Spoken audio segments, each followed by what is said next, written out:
Good evening again. I hope you enjoyed your dinner. On March 4th, 1865, Abraham Lincoln, reelected the previous November, delivered his second inaugural address. We were just a month short of ending the most important event in American history, the Civil War. And he had an extraordinary speech of which I will read some excerpts from, but thankfully I have Alan back and Bobby to help do this. So,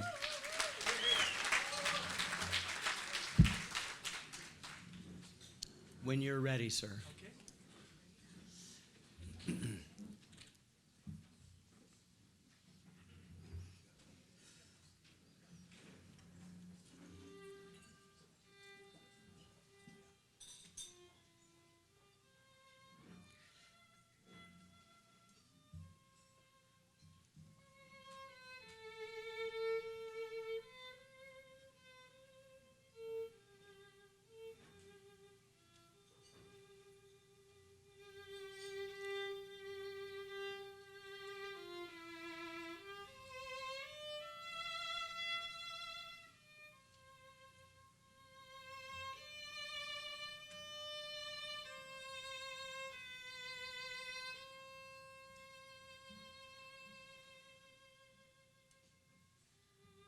Neither party expected for the war the magnitude or the duration which it has already attained.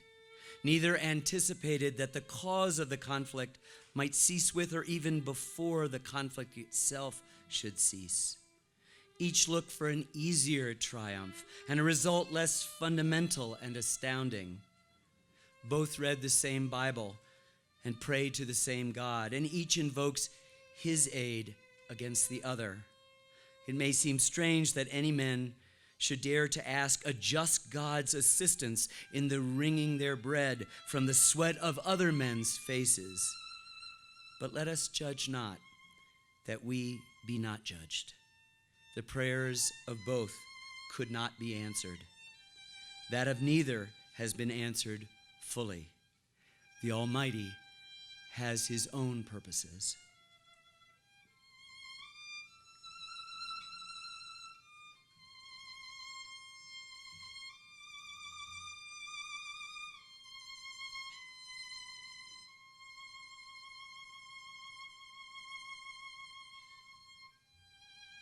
Fondly do we hope, fervently do we pray, that this mighty scourge of war may speedily pass away. Yet, if God wills that it continue until all the wealth piled by the bondsman's 250 years of unrequited toil shall be sunk, and until every drop of blood drawn with the lash shall be paid by another drawn with the sword, as was said 3,000 years ago, so still must be said, the judgments of the Lord are true and righteous altogether.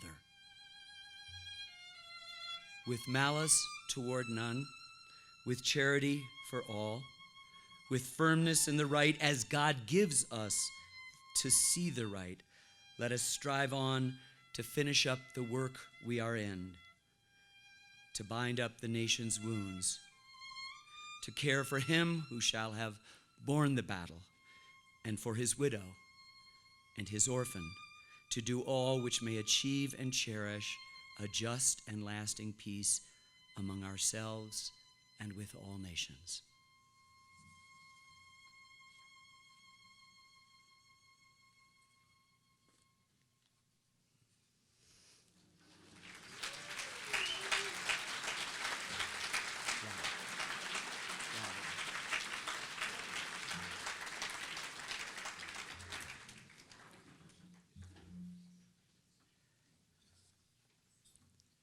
A week before the first battle of Bull Run, Sullivan Ballou, a major in the 2nd Rhode Island Volunteers, wrote home to his wife in Smithfield.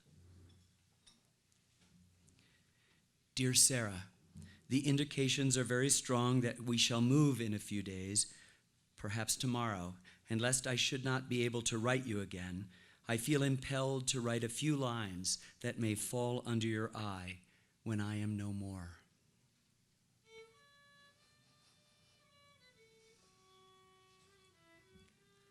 I have no misgivings about or lack of confidence in the cause in which I am engaged, and my courage does not halt or falter. I know how American civilization now leans upon the triumph of the government, and how great a debt we owe to those who went before us through the blood and suffering of the revolution. And I am willing, perfectly willing, to lay down all my joys in this life to help maintain this government and to pay that debt.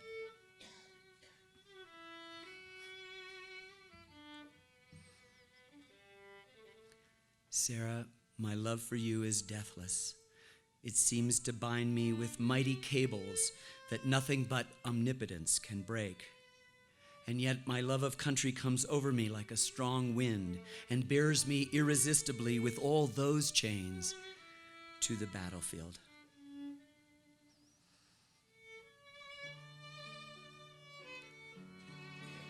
The memory of all the blissful moments I have enjoyed with you come crowding over me, and I feel most deeply grateful to God and you that I have enjoyed them for so long, and how hard it is for me to give them up and burn to ashes the hopes of future years when, God willing, we might still have lived and loved together and see our boys grown up to honorable manhood around us. I know I have but few claims upon divine providence, but something whispers to me that I shall return to my loved ones unharmed. If I do not, my dear Sarah, never forget how much I love you, nor that when my last breath escapes me on the battlefield, it will whisper your name. Forgive my many faults and the many pains I have caused you.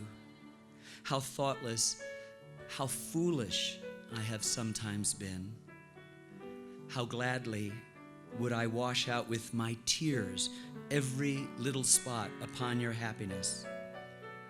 But, oh Sarah, if the dead can come back to this earth and flit unseen around those they love, I shall always be with you in the brightest day and the darkest night, always, always. And when the soft breeze fans your cheek, it shall be my breath, or the cool air at your throbbing temple, it shall be my spirit passing by.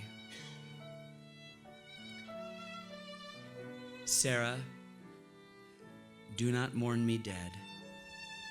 Think I am gone and wait for me, for we shall meet again.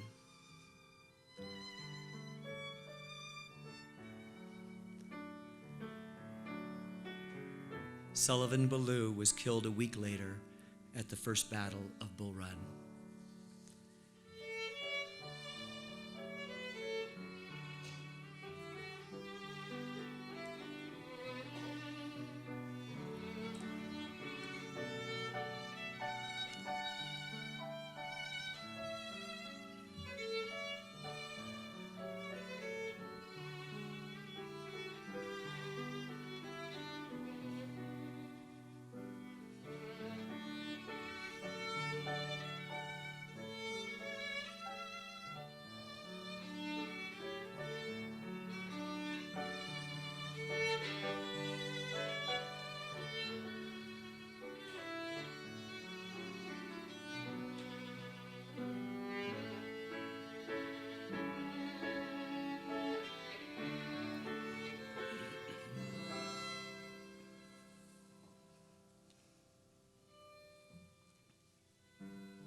Alan Fletcher, Bobby McDuffie.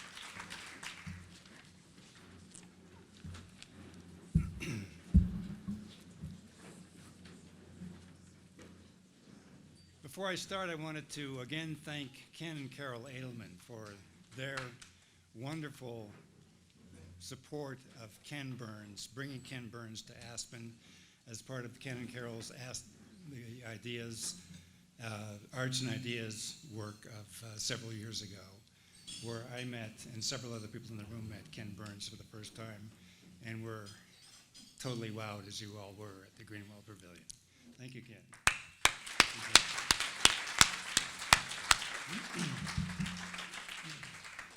In his recent book on character, David Brooks writes of two virtues: resume virtues and eulogy virtues.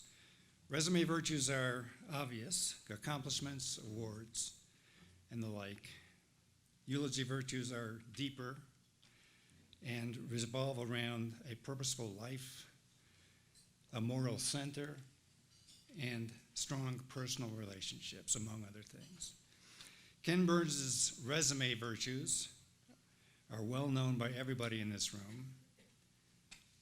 He has produced an utterly outstanding body of work, unmatched in his field, and and received scores of prestigious awards, including Emmys, Peabodys, and so forth. Less well known are Ken's eulogy virtues. We are here to honor Ken with the Aspen Institute Public Service Award. This and the countless similar awards and honorary doctorates that Ken has received during his life certainly suggest that he must be a pretty special person and have plenty of these eulogy virtues.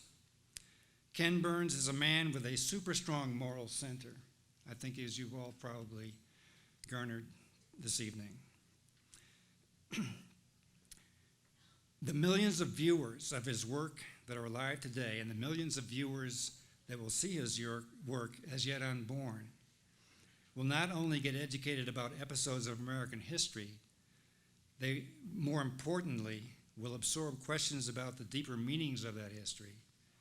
Those questions about deeper meanings cannot help but enter their individual consciousness, and thus, in whatever small or large way, help shape their lives. This is the larger meaning of Ken's work. This is his valuable public service. In a large sense, Ken Burns is a promoter of the eulogy virtues that David Brooks speaks of. Several people in this room have been to Walpole, New Hampshire, and have watched Ken and his team in action. The team includes Dayton Duncan, as Ken mentioned before, Jeffrey Ward, Lynn Novick, and counterparts from PBS and the Academy, who go back working with Ken for decades. The presence of this team speaks to Ken's strong personal relationships, strong and enduring. More recently, Sarah Botstein, Ken's daughter Sarah Burns, Sarah's husband, the former Burns intern David McMahon, and others have become outstanding new members of this team. This younger generation is expanding the breadth and reach of Ken's work and ensure decades of future important work in the same line. All of these people share the energy, drive, and moral center of Ken, and hence stand ready to continue his legacy. Ask any of the several people here who have been to Walpole about the experience. All will describe a man and a team utterly obsessed with getting and creating excellence in telling the stories. The man and his team are obsessed with getting these stories right and well told, as you've seen tonight with the preview of Vietnam. The stories reflect not only a balanced presentation of what happened when, but also present examples of moral courage, moral dilemma, and of course, sadly, moral turpitude and ongoing dilemmas, black marks on and contradictions to the American story. Visitors who get a chance to see this team in action in Walpole come away in awe and come away loving this man, Ken Burns.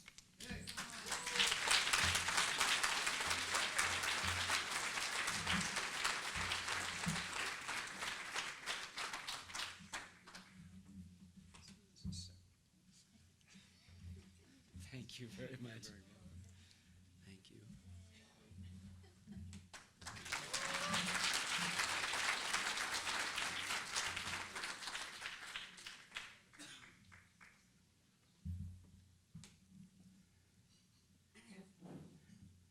Thank you so much, John, for those kind words and for your and Jessica's support for the work that we're trying to do as well. My thanks go out to many of the people in this room who support that, but also this extraordinary institution for what you do.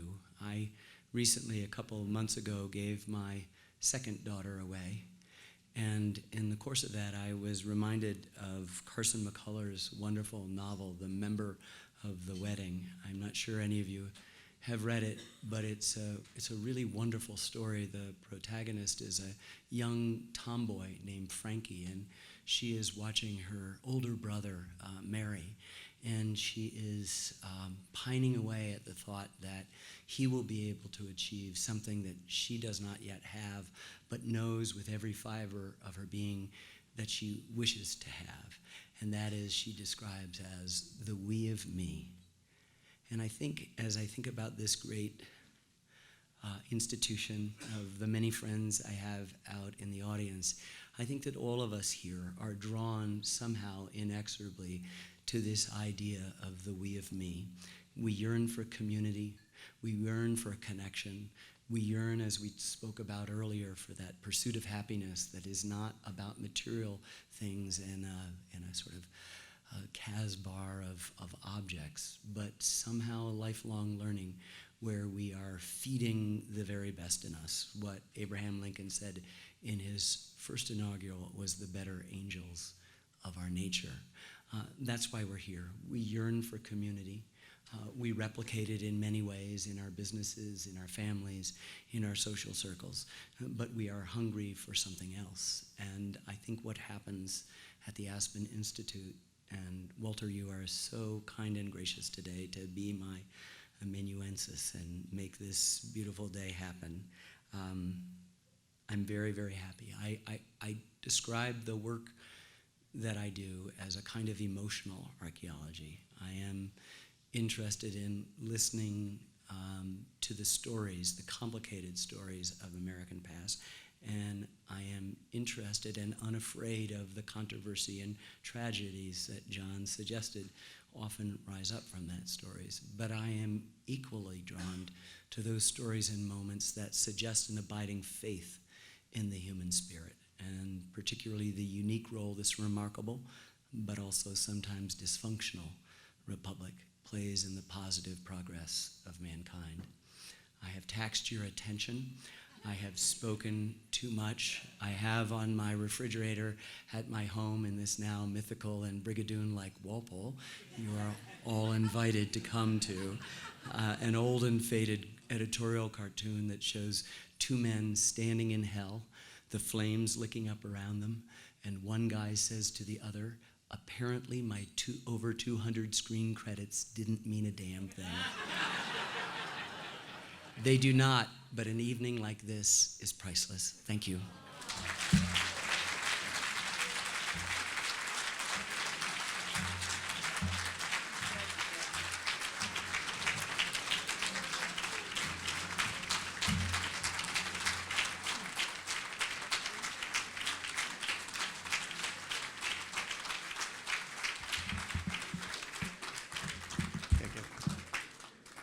Well, as Sullivan Ballou wrote in 1861 from Manassas, right before he was going into the Battle of First Bull Run, he said, "I am deeply grateful." I think all of us are deeply grateful and should be deeply grateful, and I hope that this night and this day was a reminder of why. Thank you all for being here.